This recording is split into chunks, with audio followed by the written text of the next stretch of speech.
Alright, let's go! Yeah, Liko!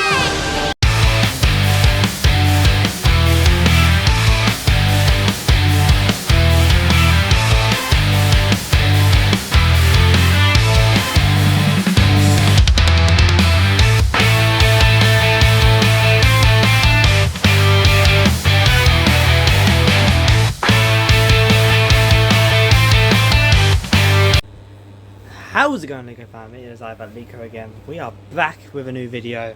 This time we are reacting to every Pokemon Horizons episode reviewed in a few sentences, which is posted by my lovely friend Enna, who we all know as Pokemon Prince YT. So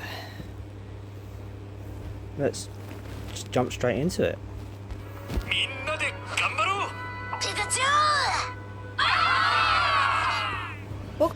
I will just give my honest review on this. I have only seen up to possibly episode 69 or 7. I think it's actually 70 I've got up to.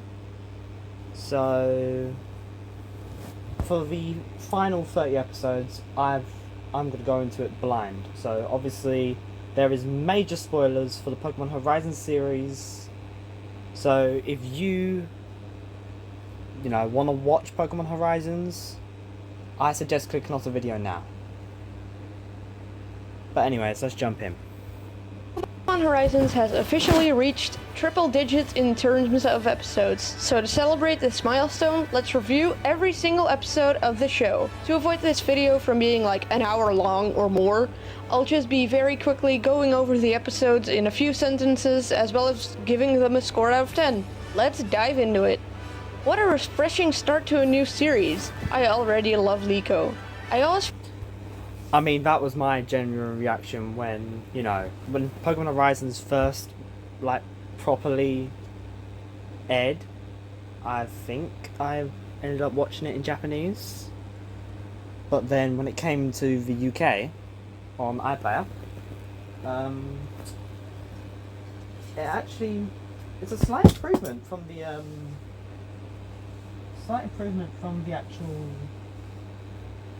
actual sub. But if you're one of those fanatics that's like, oh, the dub's better than the sub, then honestly, get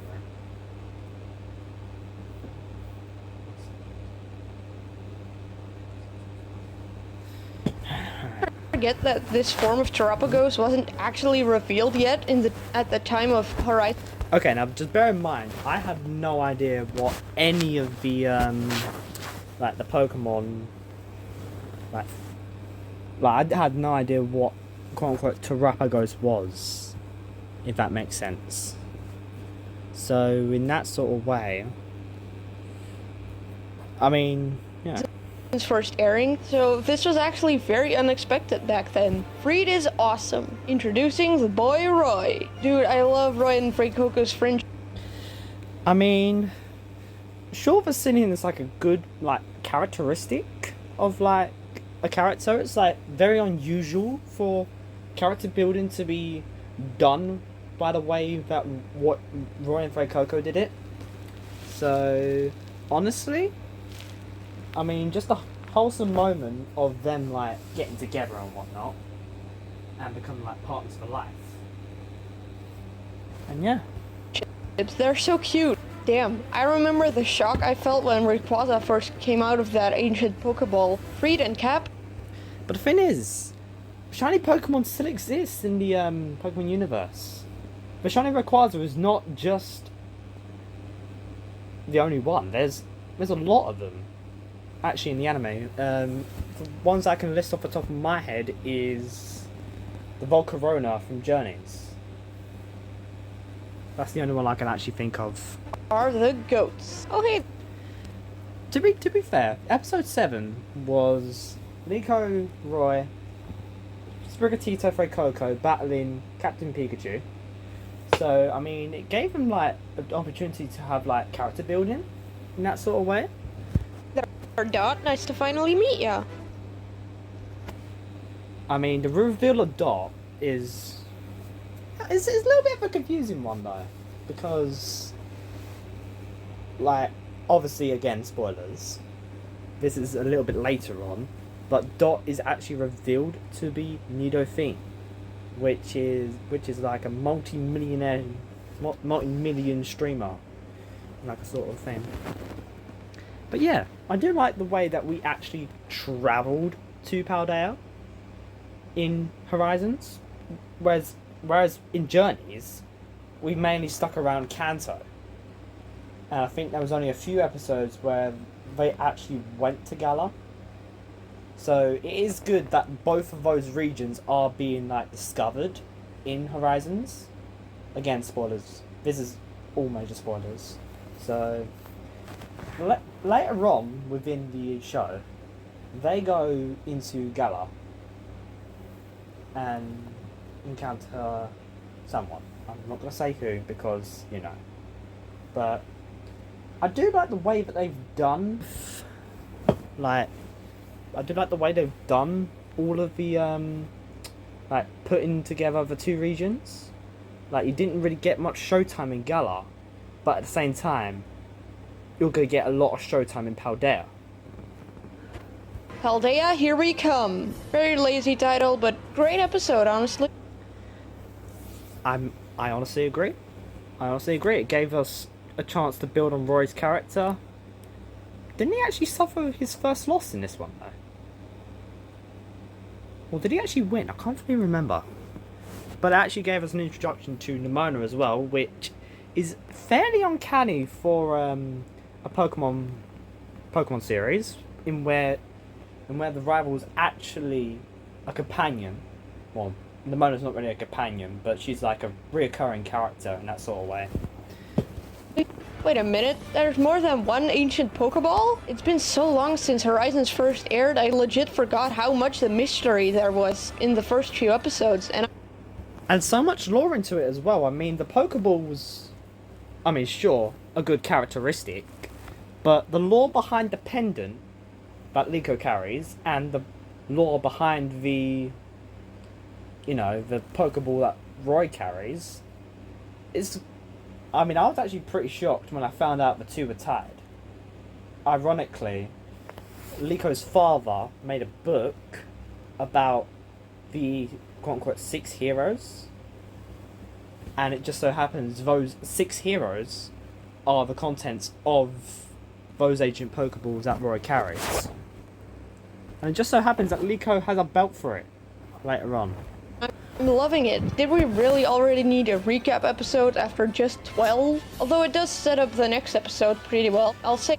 I will say the transition between episode 13 and episode 14 is, it is properly, like, it's probably probably connected. It is connected. I'm saying possibly connected. Don't know why I'm stumbling over it. And I'm just not gonna mishap you. I'm not gonna mishap you, Anna, but, you know, spelling mistake. I mean, sure. I mean, I think as they're gonna explain in a moment, that, again, the next episode, episode 14, sets up a lot more of Roy and his character development. That a capture, free terrestrializing, and Spinel stealing Liko's pendant all in one episode? I mean, to be fair, I was mad that Spinel hypnotized Liko. Like, I was fully mad. I'm like, why the hell are you doing that? I mean, this was the episode that turned me on. I'm like, okay, yes, I support you, Liko, fully. You need to recover from this, girl. Damn, the last one was worth it. All of the memory stuff with Liko was actually really cool. It's cool to see how much her journey has actually impacted her. And again, it builds character. All these episodes build development, unlike Journeys, in which, you know, we know Ash as the boy who never grows up from Palatown in Kanto. But, you know, Horizons actually has lore. and proper character development. Like Go, to be fair, he was just a reoccurring character. I'm sorry to say that, Go lovers, but he was just a reoccurring character. I mean, Chloe was alright though. I will be fair. Trio has formed. Coco and Watrel's beef is actually so funny to me. Absolutely. Again, the flashbacks that occur in this is probably uncanny. So, in the sense of like, you know, Freed's connection with Captain Pikachu and how they formed the bond and the Rising Volt tacklers together is actually was a pretty good thing to see as well. I did also like that Freed actually has a connection with Liko's, I think it's Liko's mum, who is called Luca with 2 C's. Amazing episode. Literally everything here is peak. Is it? But to be fair, there was bound to be one trainer who was a main character with a Pikachu. I mean, come on, you have to follow. I think Horizon just got lazy and it was like, what? Like, what do we give these new characters? Like, obviously, we give our main characters the starters. Then what the hell is everyone else gonna have? In that sort of way. Kind of weird that I ship Murdoch and Mitchell. I love how. No, Anna, I do not find you weird for that at all. I mean, they're just good friends. Like, they're just good Horizons friends. is giving some shine to characters that didn't show up in Journeys. But that streak ain't gonna last for long. We only see Kabu, and I don't think we see others from like Gala. Like, it's not like we see Melanie of the Ice Gym or Gordy of the Steel Gym. Well, it's not actually the Rock Gym, but we still don't see them. Do we see Rhyhorn? I don't think we do. I love Hatana now. It's just so adorable. That Moltres reveal was so cool, and that cliffhanger, I can't wait to see Amethio and Freed needing to work together to... Oh, never mind. Still... I mean, I was kind of shocked at, like, the conclusion of that. I'm like, come on, man, you need to fight together. Like, come on, this thing is a menace. It's Galarian Moltres. It's like the first legendary we've actually seen, apart from Terrapagos. Like, come on. You need to band together to defeat the Galarian Moltres. I mean, I know Journeys did it with Project Mew, where they had to take down an Articuno together. And the Regis. But yeah, like... Great episode, why though. not? I love the whole sweet scent strategy. Even though it's mostly... The sweet scent strategy. Oh, yeah, I remember. Like, using Sprigatito's leaves as, like, a theme. But again, character development. Setup. This was a really good episode. What a great end And to proper- this arc and again, with non-stop action. development. Nice breather from the previous episode. Terrapagos kind of reminds me of Poiple from Sun and Moon. Honestly. Or the other one that it reminds me of is Cosmog. In the way of it, like, being like a passive being. But in the way of... Kind of a boring episode, but I love the Horizons trio bonding, so I have a soft spot for it. I mean, in the way of that as well, with it being like 3 main characters, obviously Journeys had 3 main characters, that being Ash, Go, and Chloe.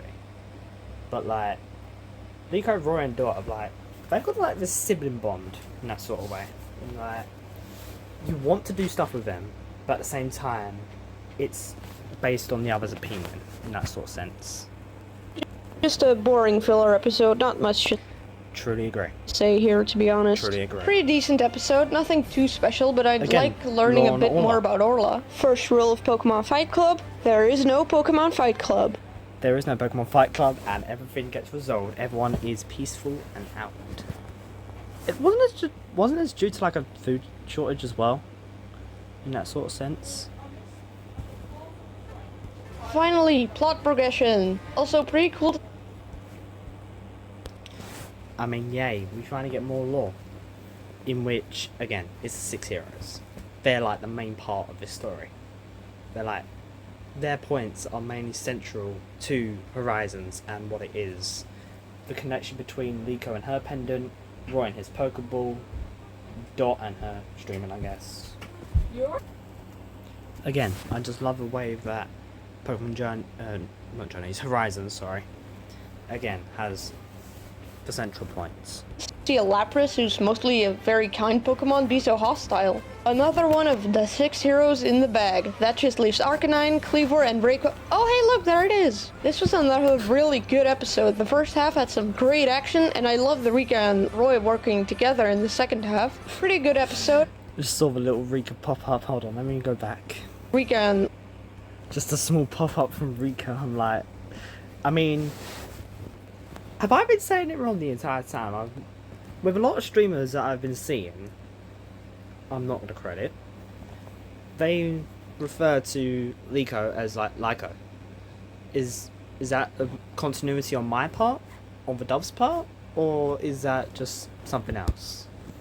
Roy working together in the second half. Pretty good episode. The MSAO stuff was really cool and with some great animation, and the Diana part was really wholesome. Reed and Cap are... If you don't know who Diana is, spoiler alert, it's Liko's grandmother, who, again, has ties with the 6 heroes, and is basically the reason why we're going on this journey anyways.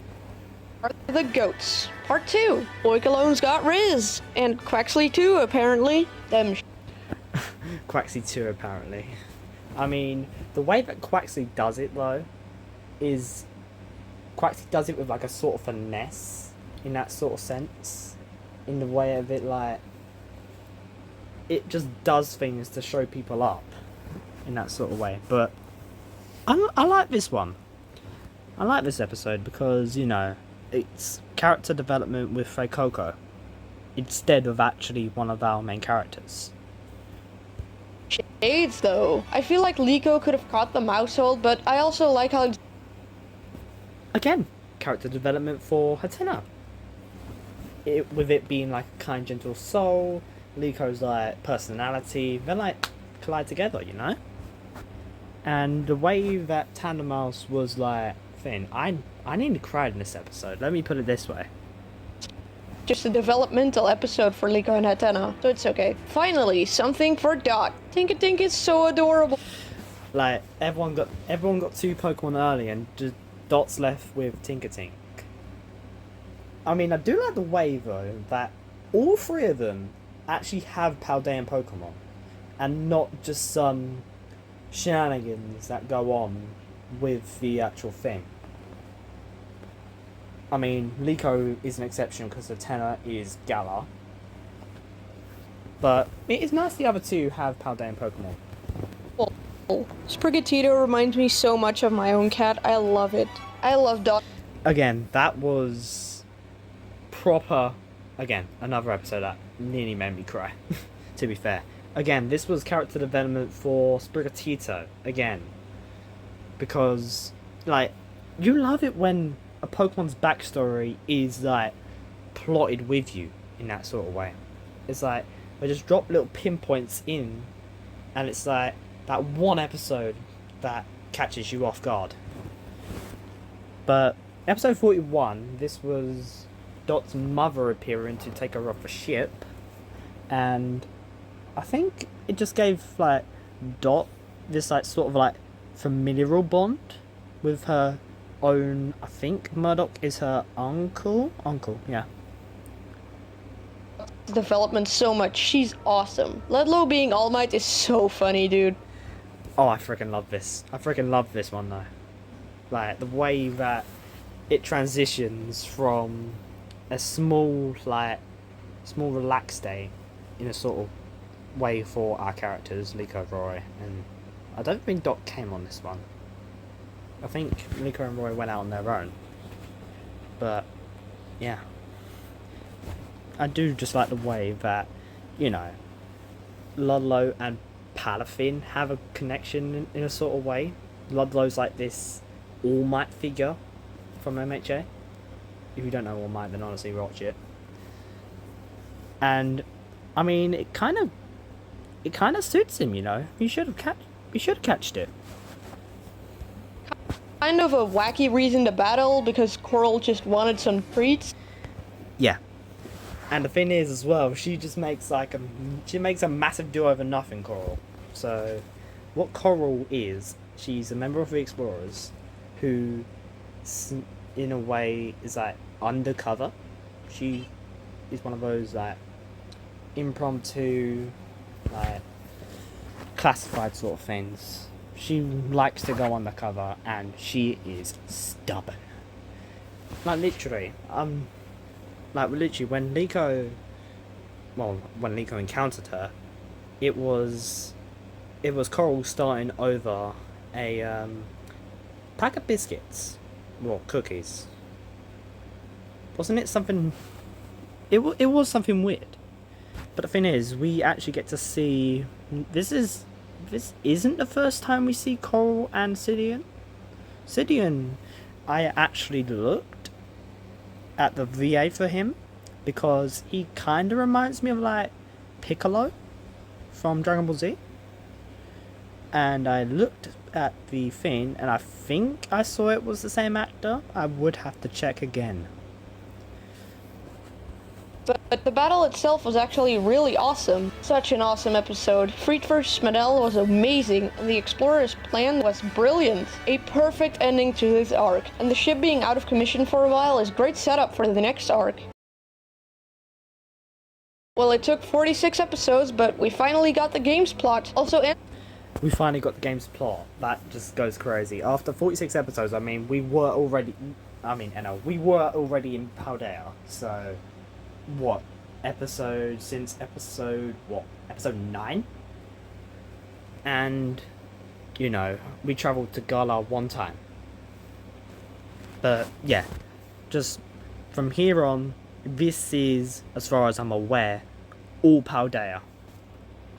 His return was a great addition. Pretty good episode. The cooking battle was really funny, and the battle against Katie was enjoyable too. Awesome episode. There's so much going on here. Roy vs. Nimona, the art festival, and Roy vs. Brassius. I like how we're slowing down a bit.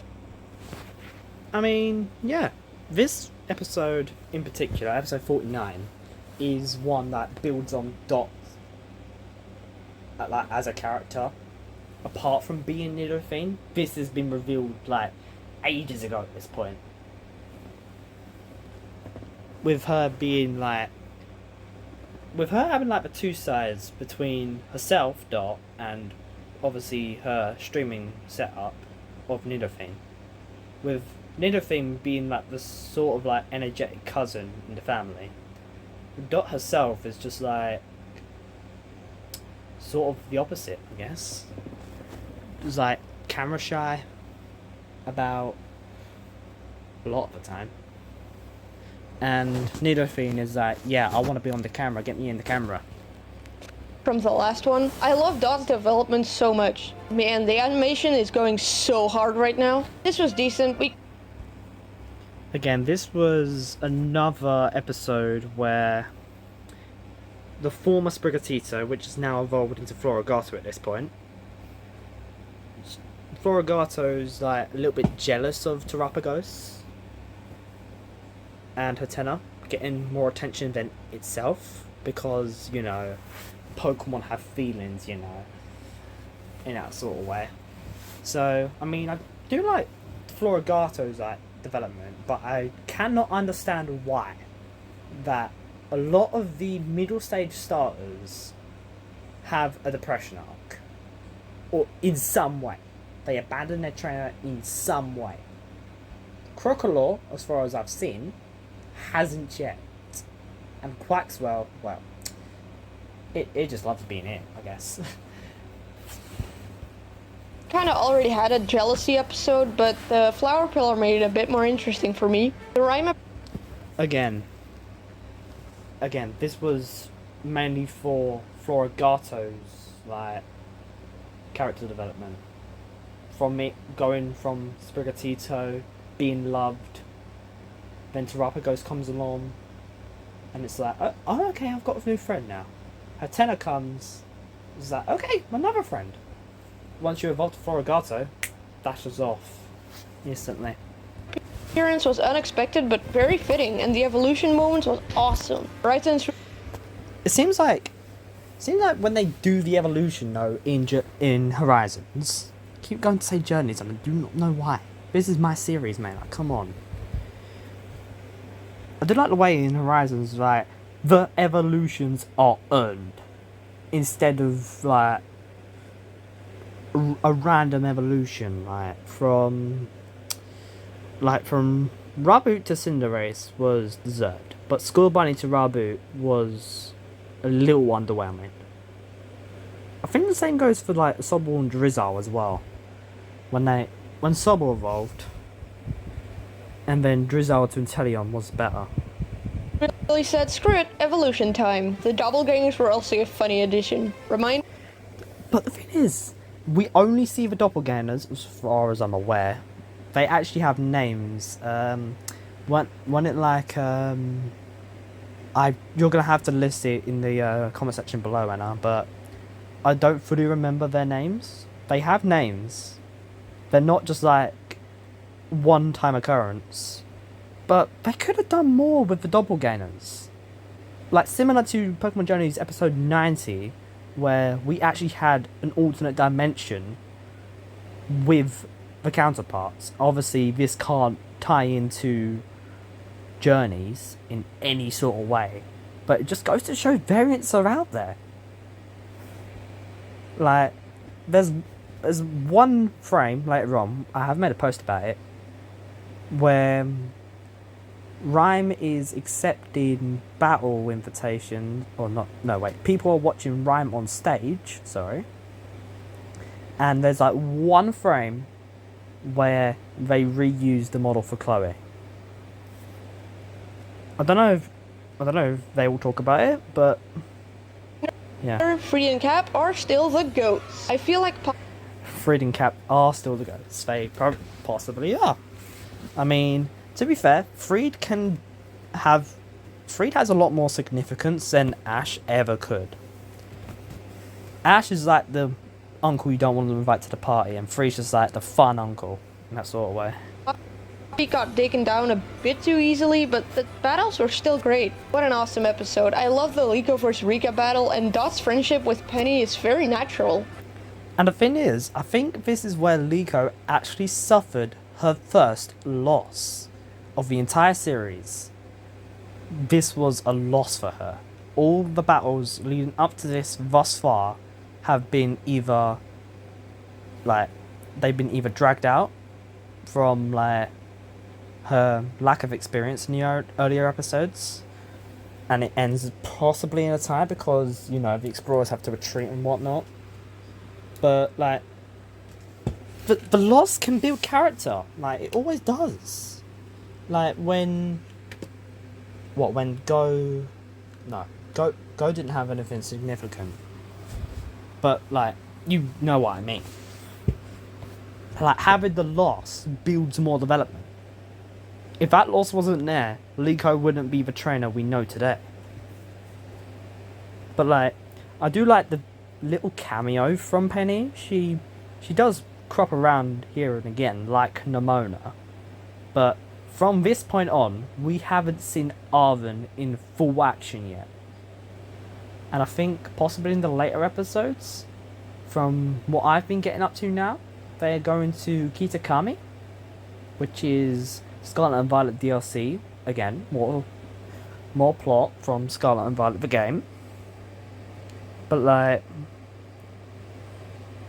Nice that the writers haven't forgotten about the 6 heroes and Lucius. This was actually a pretty enjoyable episode. I mean, even though it was filler, it kind of gave Quaxley just a tiny bit of character development, because we like Quaxley dancing, and when Quaxley sees another person dancing, he gonna go on that Zamba. Are here and Brill showed off her growth. I love Quaxley's, or I guess Quaxwell's, dancing battling style. It's so cool, and of course appropriate for the evolution line. Really wholesome and cute episode. I love Fuecoco and Roy's bond so much. Man, Kilowattrel got done dirty. Roy was awesome here, and I love his new song. Rest in peace, Kilowatt. And again, Roy, in this battle, had to suffer. This ends Roy's win streak, because episode 61 is Roy challenges Ryan, and I think this was the rap battle that they did. I'd have to play it, but they did a rap battle, and you know, it was just like a little initiation thing to see like, oh, if you could battle me or not, in that sort of way. You didn't do that and got on run it, boy. So yeah, again, episode 62 gave Coco and Roy character development, because Nimona pops up again, suggests they do hyper training. Everyone doesn't know what hyper training is, so Nimona explains it. Coco and Roy actually go and do the hyper training, or make their own hyper training, if that makes sense, with help from Liko, Dot, and Nimona. But yeah, it's character development. Though, damn, Crucia is ruthless. Again, with this episode, again, Liko suffers a loss, and this takes her out of the Terra training program, because at this point, Dot has passed her exam, Roy has passed his exam, Liko failed. But this gives her, this is slight little depression up for her as it goes on. Oh hey, the explorers still exist. What the Amrian, are you okay? Amethio is finally starting it.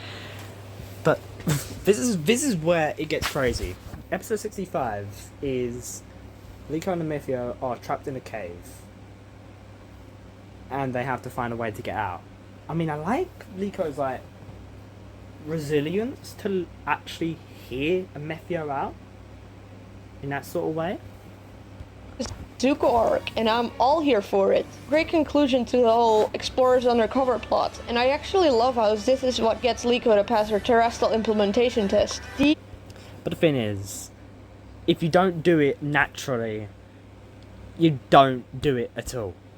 In that sort of way. That's what I've learned by watching Pokemon. If you don't do it, you don't get it. In that sort of way. But, I mean, I feel like Liko's aptitude test from Grusha after seeing her battle the Explorers, I mean, tiny bit ripped. I would have loved Liko to actually win the first battle with Grusha, but I think with what, I mean, you can't really get what you want. But episode 67 was a good episode. It was absolute freaking fantastic. We actually get, this is one of the most rare occurrences in the entire Pokemon Horizon series. We actually see two main characters battle each other. Basically, Liko and Roy facing off against each other. I mean, we saw it once beforehand, and it was only during training. But the way we actually get a full-on battle with Liko and Roy, and the reflections between who they were previously and who they are now is just amazing.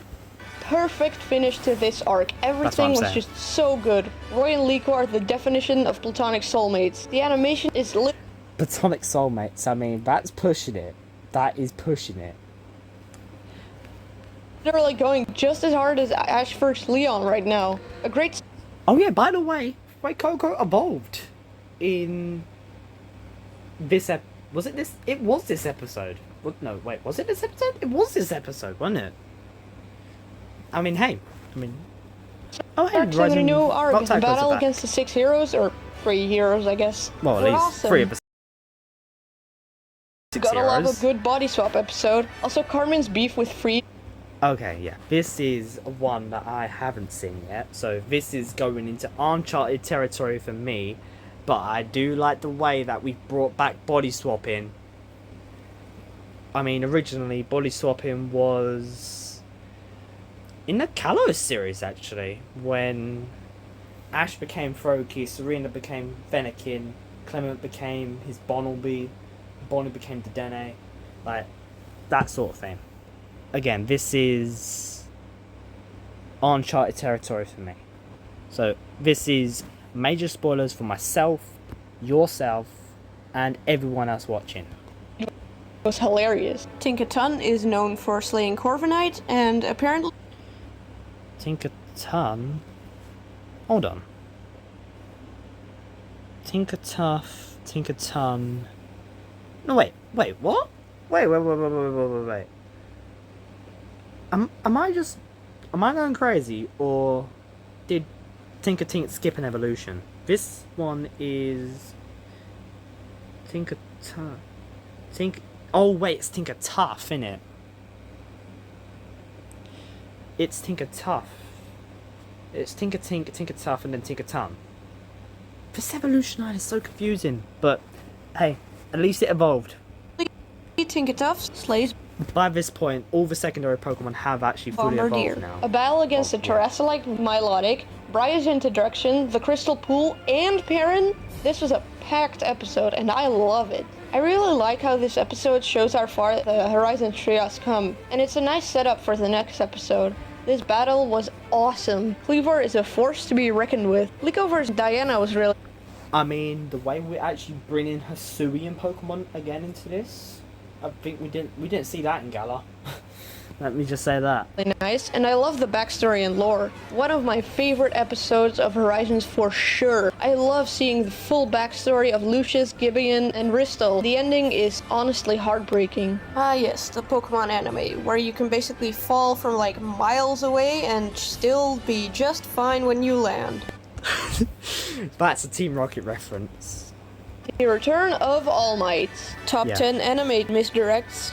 I know this is a very controversial battle, but honestly I don't care. I love this episode so much. The strategies were awesome, and Liko's win actually makes sense to me. I wasn't expecting Coral to actually catch a Pokemon, like, ever, but Screamtail's perfect I mean, it builds development for Coral.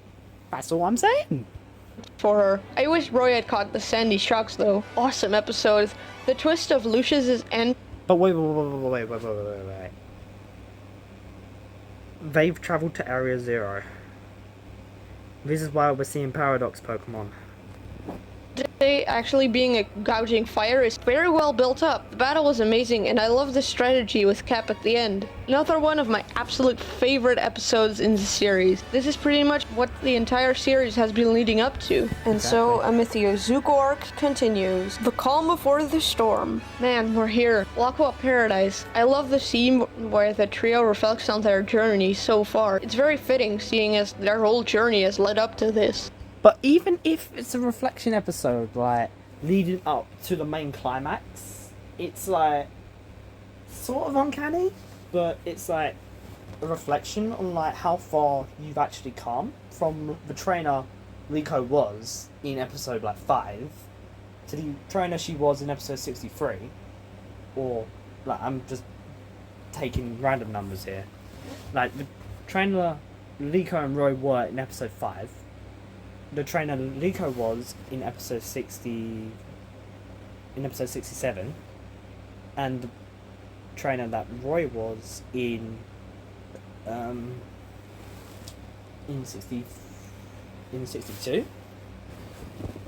The battles were awesome, especially Fried vs Spinel. The strategies were absolutely brilliant. It's all coming together. Another one of the best episodes of Horizons. The battle was awesome, and the moment where Florgato evolves gives me chills every time. It's just perfectly executed. Absolute cinema. Freed, no! Damn, puberty hit Roy like a... And this is where we hit Mega Voltage. So Mega Voltage, if you don't know, is basically the continuation. This is basically the time skip between Horizons of the events of L'Aqua and Mega Voltage. There's a year gap between it. So Liko's like, I think she's 11. I think everyone's 11 in there. Liko, Roy, and Dot are 11 at this point, which is unprecedented. You don't see 11-year-old trainers. They just magically stay 10. Pretty hard to go wrong with 2 battles in one episode, and I love Liko's development. Udoto is the definition of chaos, and I am so here for it. Battle of the Cats. Molly's back, and finally we get to see a secondary Pokemon terrestrialize. That's so... Wait, secondary Pokemon didn't terrestrialize up until this point? Liko's Hatchrim was the one? Okay, I guess. cool. I hate the Explorers so much, man. So, Team Eagle exists. Thanks, I hate it. Rayquaza's here though, that's cool. So is this literally the first time in like a whole year Dot has touched grass? The battle is really cool. I love seeing some Tinkertuff action. Finally, Liko gets another win! And it's using frickin' Pakogo? This was honestly such... Wait, but... wait, Liko's actually using Terrapagos now? Like... what happened? For Terrapagos to actually be a battle member now? Such a realistic showcase of grief. I love Liko's speech about how it feels that Fried is still with them. She knows how Orla feels because she felt the same at the beginning of the arc.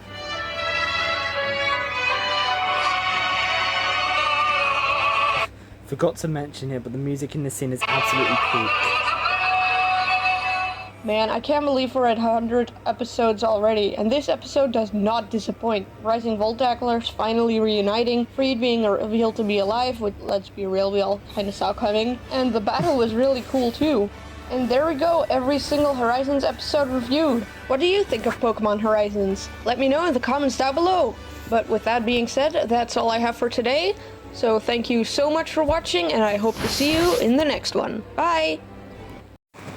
Anna, seriously, you definitely need to do a lot more voice work on your videos, because I found it fairly ridiculously interesting. Like, I love the little deep dives that actually occurred.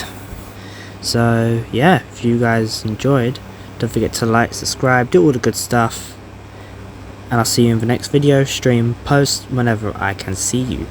Goodbye and farewell.